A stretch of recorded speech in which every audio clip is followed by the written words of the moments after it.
क्या आप जानते हैं कि डोनाल्ड ट्रंप के भारत पर 50% टैरिफ लगाने की धमकी के बाद कुछ ऐसा हुआ जिसने अमेरिका को एकदम चौंका दिया है? हाँ बिल्कुल। भारत और चीन ने मिलकर एक ऐसा कदम उठाया है जिसकी वॉशिंगटन को शायद बिल्कुल उम्मीद नहीं थी। सही कहा। अगले कुछ ही मिनटों में हम इसी पर बात करेंगे कि आखिर अमेरिका इतना हैरान क्यों है और भारत चीन ने ऐसा क्या किया जो अब दुनिया भर में चर्चा में है। बिल्कुल। आज हम अमेरिका भारत चीन के बीच जो समीकरण बदल रहे हैं उनकी पड़ताल कर रहे हैं। हम देखेंगे कि कैसे अमेरिकी नीतियां, खासकर ट्रंप प्रशासन की जो संभावित नीतियां हैं, वो भारत को अपने पुराने साथी अमेरिका से शायद थोड़ा दूर और प्रतिद्वंदी चीन के कुछ नजदीक जाने पर मजबूर कर सकती हैं। और साथ ही चीन का जो वैश्विक आर्थिक प्रभाव बढ़ रहा है उस पर भी नजर डालना जरूरी है, खासकर ग्लोबल साउथ में। हमारी ये चर्चा हाल के घटनाक्रमों और विश्लेषणों पर आधारित है जो इन रिश्तों की एक नई तस्वीर दिखा रहे हैं। बातचीत शुरू करने से पहले एक छोटी सी गुजारिश, अगर आपने अब तक नहीं किया है तो जियोपॉलिटिक्स हिंदी को सब्सक्राइब जरूर कर लें। तो चलिए अमेरिका के रवैये से शुरू करते हैं। डोनाल्ड ट्रंप का भारत के प्रति जो अचानक सख्त रुख की बातें सुनने में आ रही हैं, वो न सिर्फ पिछले 5 अमेरिकी प्रशासनों की नीतियों से एकदम अलग है, हाँ, बल्कि उनके अपने पिछले कार्यकाल से भी ये काफी अलग लगता है। बिल्कुल।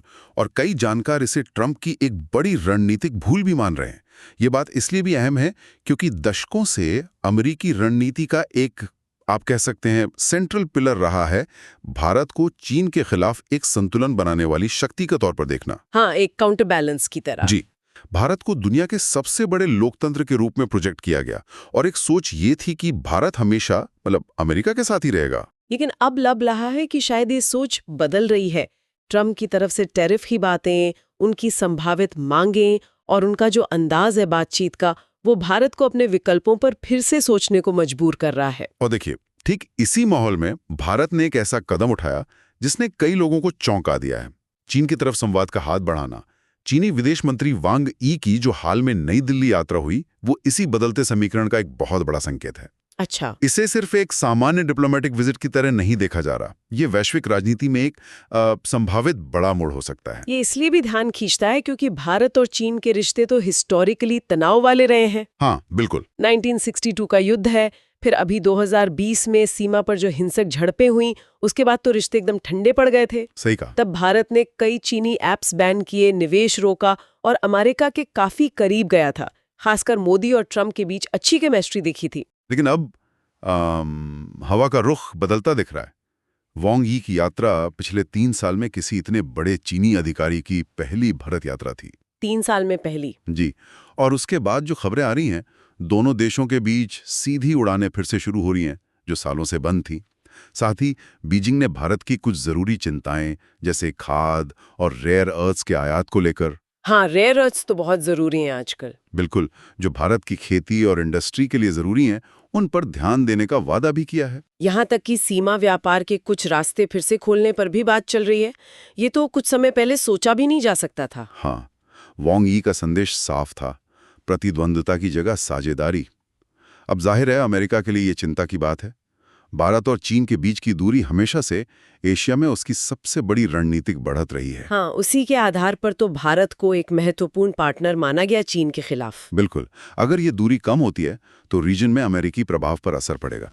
तो फिर सवाल ये है कि ये सब अब क्यों हो रहा है? क्या इसमें अमेरिका की अपनी हालिया नीतियों का भी कोई हाथ है? निश्चित रूप से। ट्रंप की जो विदेश नीति रही है वो टकराव पर आधारित रही है। टैरिफ लगाना, प्रतिबंध लगाना, सख्त मांगे करना। भारत ने कुछ समय तक साथ दिया भी।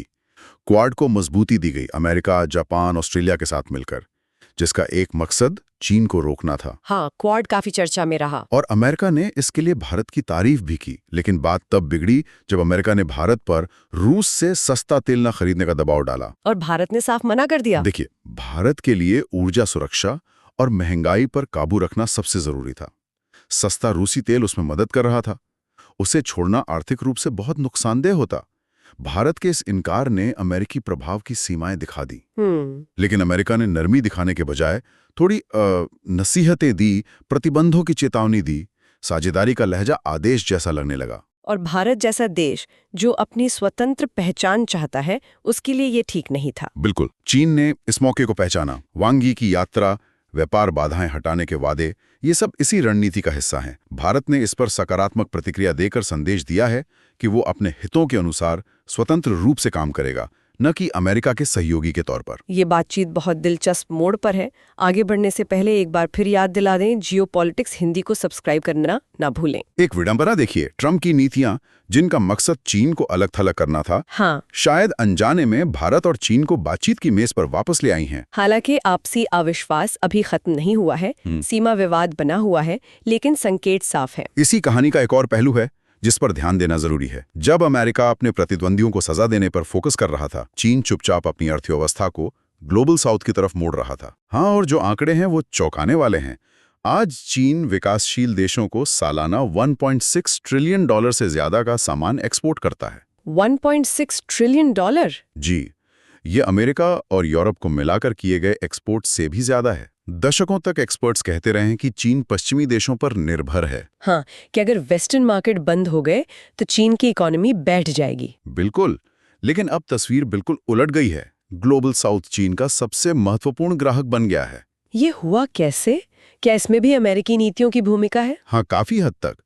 ट्रंप के टैरिफ से बचने के लिए चीन ने नए बाजार ढूंढे, अफ्रीका में व्यापार बढ़ाया, लैटिन अमेरिका में भारी निवेश किया, मिडिल ईस्ट से रिश्ते गहरे किए, और जो बेल्ट एंड रोड इनिशिएटिव है उससे रेलवे, बंदरगाह, डिजिटल नेटवर्क बने, जिससे ये देश सीधे चीन की सप्लाई चेन से जुड़ गए। तो Nairobi, Sao Paulo, Riyadh, Jakarta, इन जगहों पर अब चीन एक पसंदीदा भागीदार है, वॉशिंगटन या ब्रुसेल्स नहीं। और ये सिर्फ एक्सपोर्ट की बात नहीं है। चीनी कंपनियां पहली बार देश से ज्यादा विदेश में निवेश कर रही हैं। पिछले साल तो अमेरिका से भी ज्यादा। फैक्ट्रियां, बंदरगाह, बिजली प्लांट, डिजिटल नेटवर्क, चीन हर जगह अपनी मौजूदगी बढ़ा रहा है। ये सिर्फ व्यापारिक सौदे नहीं, ये लंबी अवधि का प्रभाव और संसाधन सुरक्षित करने के रणनीतिक कदम हैं। इलेक्ट्रिक वाहन यानी ईवी इंडस्ट्री शायद इस बदलाव को और साफ दिखाती है। बिल्कुल सही। चीन ने दुनिया की सबसे बड़ी ईवी इंडस्ट्री खड़ी की है। आज दुनिया में बिकने वाली 60% से ज्यादा इलेक्ट्रिक कारें चीनी कंपनियां बनाती हैं। 60%? जी, और अब ये कंपनियां विदेश में घर से ज्यादा निवेश कर रही हैं। यूरोप में नई फैक्ट्रियां, साउथ ईस्ट एशिया में डिस्ट्रीब्यूशन नेटवर्क, अफ्रीका और लैटिन अमेरिका में सस्ती चीनी ईवी पहुंच रही हैं, जो वेस्टर्न ब्रांड्स को टक्कर दे रही हैं। मतलब ये सिर्फ कारें बेचना नहीं, बल्कि उन देशों की अर्थव्यवस्थाओं में सीधे तौर पर शामिल होना है। और ईवीज के लिए जो जरूरी खनिज हैं, लिथियम, कोबाल्ट, निकल, वो ज्यादातर ग्लोबल साउथ में है। चीन इन पर भी नियंत्रण बढ़ा रहा है। रणनीति साफ है, संसाधन कंट्रोल करो, इंडस्ट्री कंट्रोल करो और फिर बाजार कंट्रोल करो। जब ब्राजील या थाईलैंड में चीनी ईवी फैक्ट्री लगती है तो वो देश अपना आर्थिक भविष्य बीजिंग की सफलता से जोड़ लेता है। हाँ, ये तो बहुत गहरा जुड़ाव बन जाता है। बिल्कुल। इस तरह के जुड़ाव को टैरिफ या धमकियों से खत्म करना बहुत मुश्किल है। तो कुल मिलाकर तस्वीर ये उभर रही है कि ट्रंप के टैरिफ ने शायद चीन को कमजोर करने के बजाय उसकी तरक्की को और तेज कर दिया है। इसने अमेरिकी प्रभुत्व को मजबूत करने के बजाय बीजिंग के लिए ग्लोबल साउथ का नेतृत्व करने का दरवाजा खोल दिया। और वांग यी की नई दिल्ली यात्रा इसी बड़े बदलाव का एक अहम संकेत है। हाँ, ऐसा लगता है कि वो युग बीत रहा है जब अमेरिका वैश्विक नियम तय करता था। एक नया दौर शुरू हो रहा है जहां चीन और उसके साथी, जिनमें संभवतः भारत भी शामिल हो सकता है, अपने खुद के सिस्टम बना रहे हैं। जब दूसरे देश भविष्य के नियम लिख रहे होंगे। नई दिल्ली में जो हुआ वो कहानी का अंत नहीं, बल्कि एक नए अध्याय की शुरुआत है। ये वो पल हो सकता है जिसे भविष्य में एशिया और दुनिया में शक्ति संतुलन के बदलने की शुरुआत के तौर पर याद किया जाए। जाते जाते एक विचार आपके लिए छोड़ जाते हैं। सोचिए, अगर भारत और चीन अपने सभी मतभेदों के बावजूद आर्थिक या रणनीतिक मोर्चों पर थोड़ा और सहयोग बढ़ाते हैं तो इसका ब्रिक्स जैसे समूह पर क्या असर पड़ेगा? दिलचस्प सवाल है। क्या ये वाकई पश्चिमी देशों के G7 समूह के लिए एक गंभीर चुनौती बन सकता है? इस तरह के विश्लेषण और वैश्विक घटनाक्रमों की गहरी समझ के लिए जियोपॉलिटिक्स हिंदी को सब्सक्राइब करना ना भूलें। आज के लिए बस इतना ही। जल्द मिलेंगे एक और दिलचस्प विषय की पड़ताल के साथ।